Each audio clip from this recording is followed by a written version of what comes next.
October is Friends Month here at Consciously Relating. So here we go with scenario number 1 again, except now it's the fearful avoidance style's turn. So you send a text message or call your friend, they don't pick up or reply, and you have the same anxious waiting around that message. But now once they do reply, you might even put your phone away, you might see it, you might see their call and not respond, or even send them to voicemail, and you might think, why is that? That sounds like a game or disinterest or this hot and cold, they don't know what they want. Well, the autopilot scripts that are happening in this scenario are: I will be betrayed, I am or will be unloved or unworthy, which can go either way, I am trapped, and big, awesome hot and coldness of I am abandoned or I will be abandoned also plays a role in this. So this dance of closeness and distance for fearful avoidance is not coming from game playing, disinterest. It's coming from an association with closeness being dangerous or unsafe for them. But this hot and cold push-pull dynamic, which happens inside of them and is externalized into actions and reactions externally, that can leave both the fearful avoidant and their friends or partners or others confused. If you want closeness, why would you distance yourself? And if you want distance, why would you anxiously need closeness? So the seesaw happening internally and externally in their actions comes actually from the seesaw of connection they received as a child, most likely. Connection is both safe and unsafe, and available and unavailable. So here we go. What can you do if this is you or this is your friend? If you are the friend, number 1, ground yourself.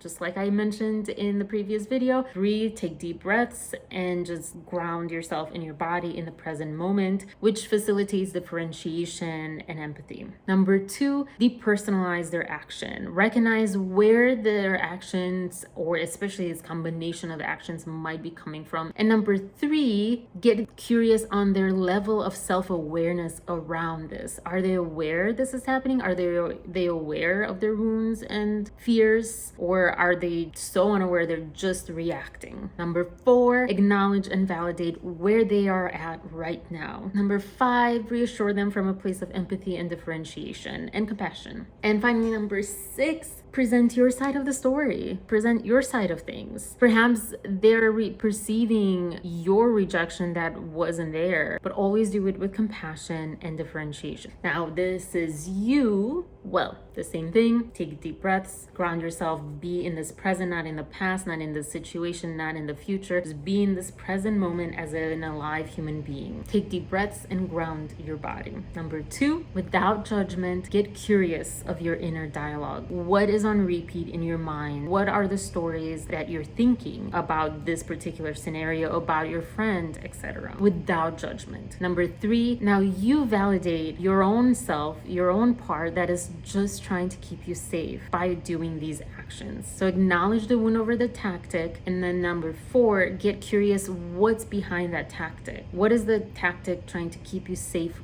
from? Number 5, as always, find the 5 or more pieces of evidence that you are safe, you are loved, you are worthy, you are included, you are free. And the bonus one, in this particular situation, especially if this is a conflict trying to be resolved or existing, what other reasons might there be for the lack of their response? That's A. And B, when were you not betrayed, unloved, trapped, abandoned? And when were you worthy and loved and included and free with this friend? Always lead with compassion and empathy and differentiation. Get curious and not judgmental. And peace, love, and compassion and differentiation, y'all.